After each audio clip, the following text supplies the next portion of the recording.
En México, más de 25,000 mujeres al año son diagnosticadas con cáncer de mama y de ellas, lamentablemente, 6,000 perderán la vida a causa de esta enfermedad.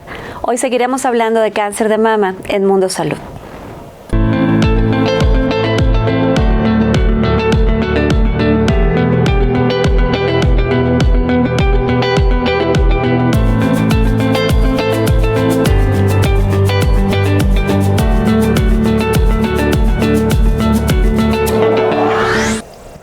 Aprovechando los beneficios que hoy nos da la virtualidad, nos vamos a trasladar a la ciudad de Monterrey para platicar con el doctor Mauricio Canavati Marcos, pero antes déjenme contarles quién es este especialista en cirugía de mama. Es egresado de la Universidad Autónoma de Nuevo León, con especialidad en cirugía general en la Universidad de Monterrey y el Hospital Cristus Muguerza. También es subespecialista en cirugía oncológica de mama en el Hospital Cristus St. Joseph de la ciudad de Houston, en Texas, y actualmente es director del Centro de Cáncer de Mama en el Hospital Zambrano Elio de Texsalud, en el que también el doctor Canavati es profesor clínico y además subdirector de servicios hospitalarios en el ISSSTE León. Dedica actualmente su práctica privada justamente a la atención de tumores mamarios. Y entonces le doy la bienvenida al doctor Canavati. Muchas gracias por estar con nosotros en Mundo Salud, Mauricio. No, hombre, muchas gracias a ti, Juana. Me da mucho gusto saludarte acá desde Monterrey. Y bueno, gracias por la invitación. Pues hablemos de lo que más te gusta hablar y de lo que te apasiona, que son los tumores mamarios. Mauricio, ¿cómo has visto el impacto de estos 18 meses de pandemia en la atención de los pacientes con enfermedades mamarias? Sí, pues mira, se dice fácil, ya van casi 2 años con esto. Y al inicio de la pandemia, obviamente porque no conocíamos mejor la enfermedad, se detuvo un poco lo que es los pacientes para sus estudios de rutina. Decíamos que aquellos pacientes que no tuvieran síntomas, que hubieran tenido un estudio normal el año previo, no era urgente hacerse el estudio. Los pacientes que tenían ciertos tumores no tan agresivos, podíamos darles tratamiento médico antes de operarlos, con el objetivo de no llenar las salas o los cuartos para pacientes que no era urgente, sino dejarlos para los pacientes para COVID. Y si vimos quizá un pequeño retraso en el diagnóstico y en el tratamiento, después de 7 meses de pandemia, abrimos nuevamente nuestra unidad de imagen mamaria al 100%, como veníamos operando, y ya nos fuimos regularizando un poco en cuanto a los diagnósticos oportunos.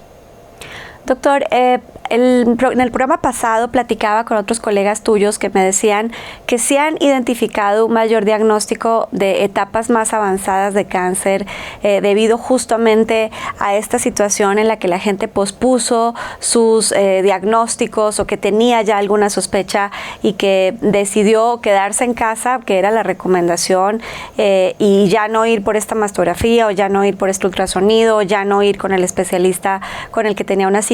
¿Has encontrado algo parecido en tu práctica pública o privada en la ciudad de Monterrey? Pues mira, te platico que en la unidad donde nosotros trabajamos es un hospital privado. Como comentaba al principio, decíamos a los pacientes que si no tenían síntomas no acudieran a sus estudios hasta que no estuviera más controlada la pandemia. Creo que sí vimos ligeramente casos un poquito más avanzados de lo acostumbrado al principio de la pandemia, pero gracias a Dios en nuestra práctica privada, después de 7 meses de la pandemia, ya vimos casos como los veníamos acostumbrados, que gracias a Dios en el centro donde trabajamos tenemos una incidencia muy alta de tumores en etapa temprana. Entonces, como bien decían los colegas, sí hubo un pequeño retraso en el diagnóstico y obviamente en el tratamiento. Doctor, y justo hablando de los tumores en etapas tempranas en donde la indicación de cirugía es normalmente la primera opción o el primer camino dentro del proceso de tratamiento, ¿por qué sí es muy importante que las pacientes se atiendan con un cirujano especializado en tumores mamarios? Mira, la pregunta es muy buena y yo ampliaría un poquito más el espectro.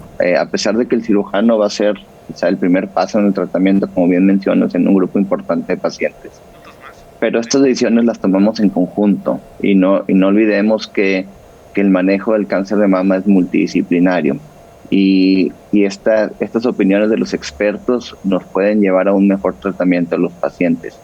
Si bien sabemos, hay tumores en etapas tempranas que por su biología, es decir, si son triples negativos o HER2 positivos, que son un subtipo que se pueden beneficiar de dar un tratamiento como quimioterapia antes de operarlo, aún y cuando sean etapas tempranas, es nuestra responsabilidad como cirujanos identificar este grupo de tumores y aunque se pudiera antojar, por decirlo así, operarlos de primera intención, sabemos que pueden tener un beneficio mayor si los dejamos para el segundo paso del tratamiento. Es decir, antes de dar el primer paso de tratamiento hay que tener todo nuestro diagnóstico del tipo y el subtipo de tumor para poder emitir un buen tratamiento. Y bien, si tenemos la posibilidad de tener un equipo multidisciplinario, que los pacientes sepan que los médicos se deben de comunicar entre ellos para tener la mejor plan de tratamiento para cada uno de nuestros pacientes, obviamente el desenlace debe ser mejor. Doctor, y esto del diagnóstico que pasa por confirmar que el paciente tiene cáncer de mama, la paciente normalmente, recuerden que más del 97% de los casos de cáncer de mama se dan en mujeres, pero también hay un porcentaje menor, hasta del 3% de cáncer de mama en hombres. Pero bueno, una vez diagnosticado y confirmado que se trata de una enfermedad en cáncer de mama, doctor, ¿cómo se identifica este tipo y subtipo molecular para entonces decidir completamente y de forma integral los tratamientos? Algo bien importante y que cabe mucho la pena mencionar es que para hacer el diagnóstico de cáncer de mama ante una sospecha, ya sea porque la paciente trae un síntoma como una bolita palpable o la mamografía trae alguna normalidad sospechosa de malignidad, el primer paso es hacer una biopsia que se hace con la ayuda del ultrasonido o con la mamografía que se llama estereotaxia, y no hay que meter al paciente a operar para llegar a este diagnóstico. Con esta biopsia, que le llamamos biopsias con aguja de corte, obtenemos fragmentos de la lesión sospechosa, se mandan a patología y pedimos unos marcadores sobre el tumor para saber el subtipo de cáncer de mama que es. Tenemos tumores que responden a hormonas y que por lo general son los tumores que se van a operar primero, y tenemos tumores que no responden a ningún marcador, que se llaman triples negativos, o aquellos que sobreexpresan una proteína que se llama HER2, que se llaman HER2 positivos, y estos probablemente empezaremos con tratamiento sistémico. Pero es muy sencillo el diagnóstico, no hay necesidad de entrar a operar a un paciente para llegar a este diagnóstico. Pues bueno, vamos a seguir platicando desde la ciudad de Monterrey con el doctor Mauricio Canavati. Vamos a un corte y regresamos.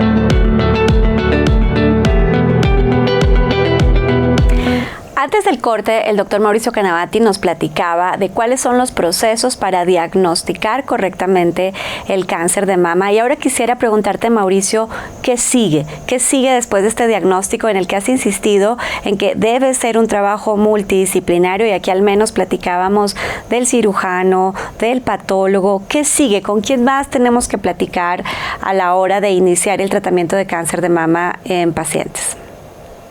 Pues bien, como bien mencionabas, nosotros como cirujanos generalmente somos el primer contacto con los pacientes. De nuestra responsabilidad hacer un buen diagnóstico, hacer una buena extensión de la enfermedad para poder planear el tratamiento. Si el paciente va a un procedimiento quirúrgico, previamente ya discutido con los demás colegas, que estamos hablando de oncólogos médicos, tener un patólogo de preferencia dedicado o experto en ver patología mamaria. Tenemos la opinión en ocasiones del cirujano plástico, si el paciente va a requerir alguna reconstrucción, de la genetista, porque muchos tumores o muchos pacientes que tenemos con cáncer de mama en etapa temprana se pueden beneficiar de la valoración genética, sobre todo en mujeres jóvenes o mujeres con antecedentes familiares. Y bueno, hay un un número importante de especialistas alrededor. Ya después de esto nos toca planear el procedimiento y si vamos a operar al paciente, ya previamente con la extensión del mismo y el tamaño del tumor, y dependiendo de la etapa y cómo está en el estado de los ganglios, podemos planear nuestro tratamiento quirúrgico que tiene un objetivo muy claro, que es quitar el tumor con tejido sano alrededor, y en un porcentaje importante de los pacientes podemos conservar la glándula mamaria. De la misma forma, podemos identificar el estado de los ganglios antes de operar al paciente, y nuestro objetivo también es tratar de preservar los ganglios en caso de que esto sea posible. Ya después de la cirugía, con toda la información que tengamos, muy probablemente tendrá que ver al oncólogo médico, al radioterapeuta, como parte del equipo y del tratamiento. Doctor, en este proceso también resulta muy importante el papel que juega el soporte emocional del paciente, ¿no? La familia, y desde ese lugar y de los cuidadores, la labor que pueden hacer los profesionales de salud mental. ¿Trabajan en el centro médico en el que usted labora en el sentido también del soporte emocional? Sí, fíjate que tenemos ya más de un año que implementamos un programa de psico-oncología, que nuestro objetivo era que todas las pacientes diagnosticadas con cáncer de mama tuvieran esta atención médica.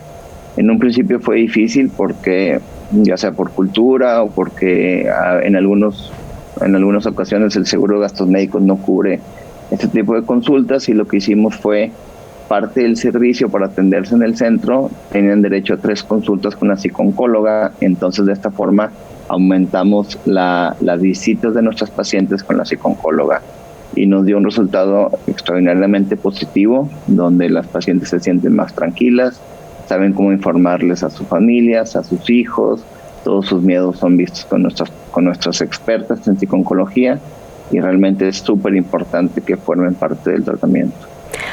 Doctor, y después del proceso de cirugía, de radioterapia, de quimioterapia, las pacientes piden la opción de la reconstrucción.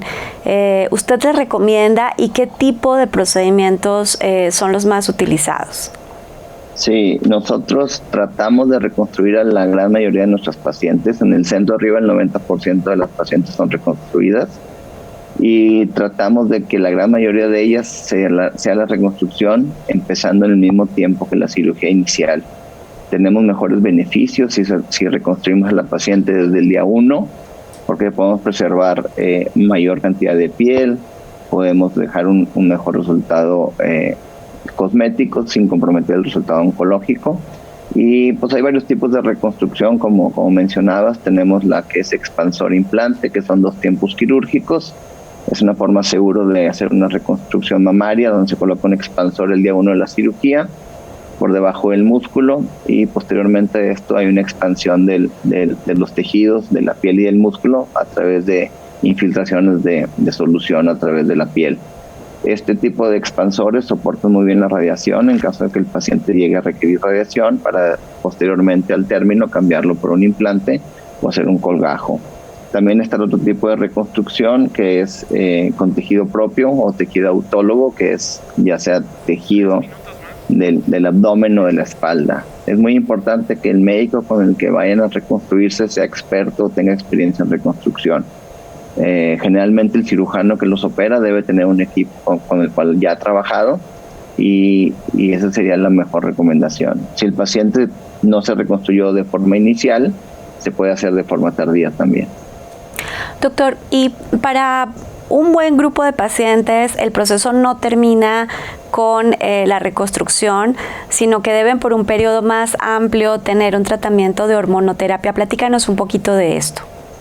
Sí, recordemos que dentro de estos marcadores que habíamos comentado, hay 2 bien importantes, que son los receptores de estrógeno y progesterona, que son señales que tienen los tumores. 80% de ellos van a ser positivos para estas hormonas, lo que significa que las células pudieran estar buscando estas hormonas en el cuerpo para crecer, reproducirse e implantarse en otro órgano.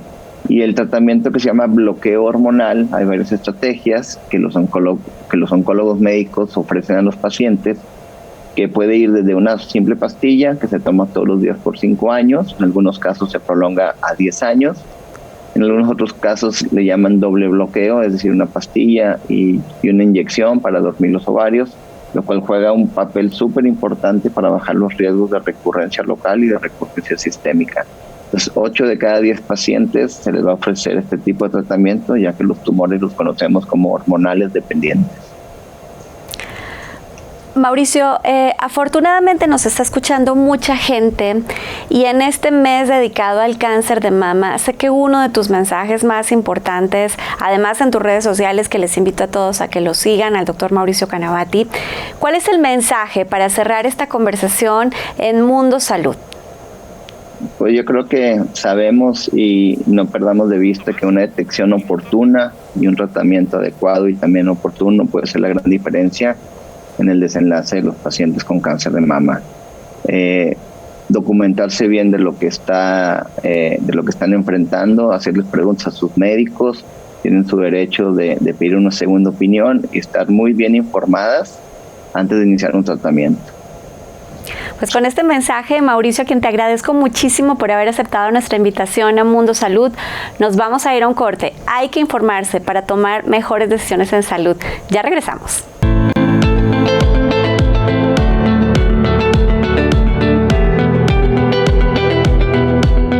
Con Pocket líquido sanitizante, elimina el 99.99% de las bacterias que se encuentran en nuestras manos y superficies. Sus usos pueden ser variados. Lo puedes rociar directamente en tus manos o aplicar en cualquier superficie con la ayuda de un trapo.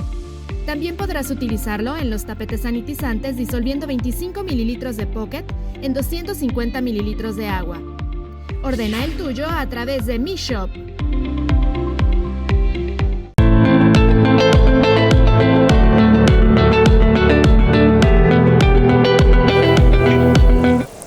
Siempre, siempre, siempre tendremos un espacio para los pacientes en Mundo Salud, porque necesitamos amplificar su voz. Y por eso me da muchísimo gusto darle la bienvenida hoy a Olivia Escalante. Olivia, ¿cómo estás?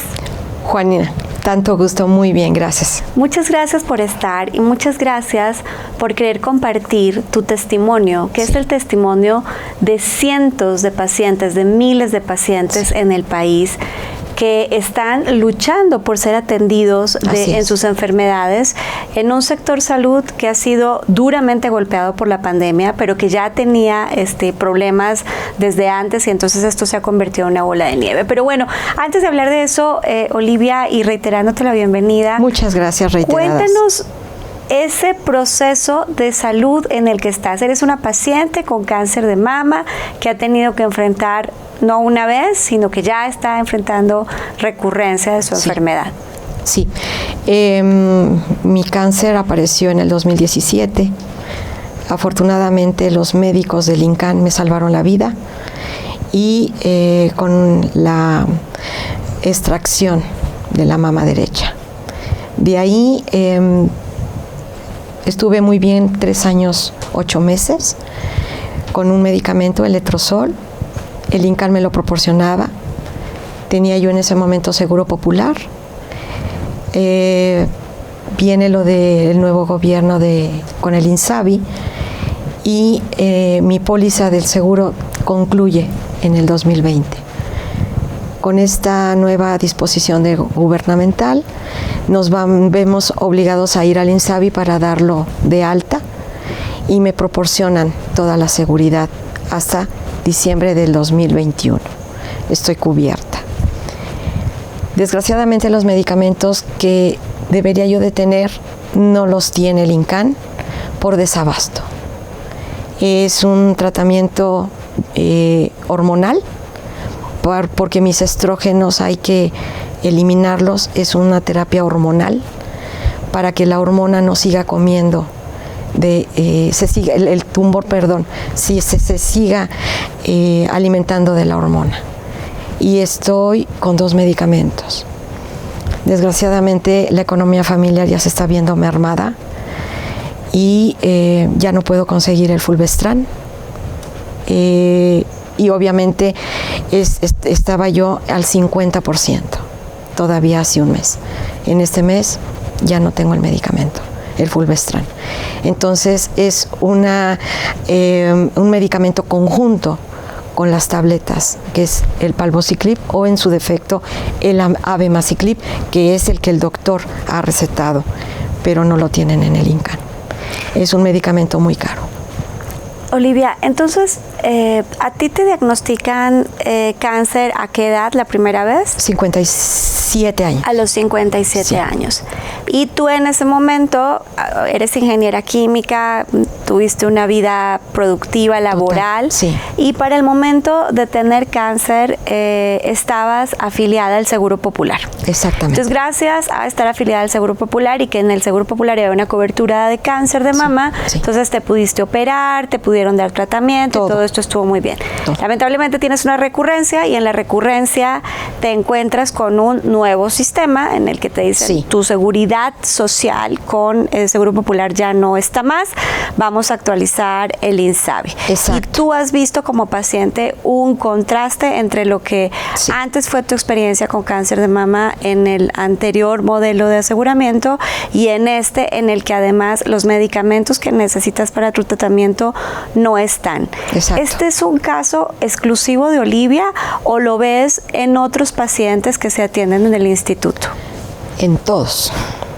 Estoy hablando objetivamente en el departamento o en el área de tumores mamarios.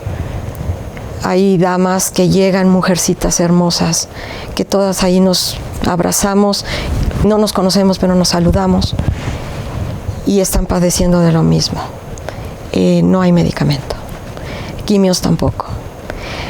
Yo, más bien, por lo que los médicos me dijeron, que era muy probable, pero no seguro, que se me aplicaran quimioterapias. Los médicos me revisan las venas, que me dieron 4 en la primera vez, y se me acabaron las del brazo izquierdo. Y me dijeron probablemente un cateterismo. Para adelantar pasos, fuimos nosotros a un curso que duró escasamente 2 horas, ahí en el INCAN. Me dijeron que yo tenía que comprar el catéter, me tomaron medidas, estuve en el curso y a raíz de eso me dijeron que ese catéter iba a costar 7,000 pesos y que las jeringas y toda una serie de insumos que yo necesitaba para que se me pusiera. Afortunadamente después vino la cita ya oficial con los oncólogos y me dijeron que no era necesario, pero yo ya había tomado ese curso de 2 horas. A lo que voy es de que en el INCAN ni siquiera gasas hay, no hay insumos, no está provisto de lo más elemental. Olivia, ¿y qué hace un paciente, qué hace una persona, una mujer como tú, que quiere seguir luchando por su vida cuando le dicen no hay medicinas? Se buscan hasta por debajo de las piedras. Habla uno con la familia, con los hijos, con los amigos. Y sí hay almas caritativas, pero no es siempre. Y desgraciadamente yo quiero vivir. O sea, no desgraciadamente, sino desgraciadamente no hay el medicamento porque yo quiero vivir. Ahorita, gracias a Dios, no hay metástasis en órganos blandos, no hay metástasis en órganos cercanos. Nada más es una metástasis local con ganglios. Mi tumor está muy chiquititito, mide 0.7 milímetros y con estos 2 medicamentos lo erradicaría. Sería el plus para que yo pudiera vivir más tiempo. Cuando se habla de desabasto de medicamentos, quiero que recuerden que se habla de seres humanos, de personas como Olivia que están luchando contra una enfermedad y que necesitan urgentemente esas medicinas para atender su enfermedad. Muchas gracias por acompañarme a otro programa de Mundo Salud.